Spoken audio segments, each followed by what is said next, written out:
Hi, good morning. Welcome to The Kitchen.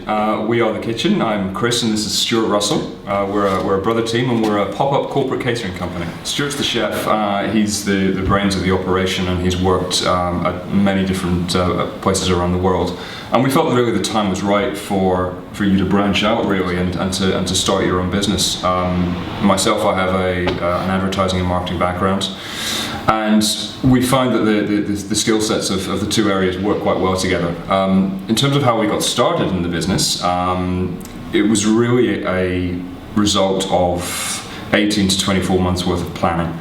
We went away, we reviewed the market, we sat down, we looked at the opportunities and looked at what sort of business we wanted to create, where in the catering industry should we want to be positioned, and what were the opportunities around that, what did the customers in North Wales really want from us. So out the back of that process came The Kitchen.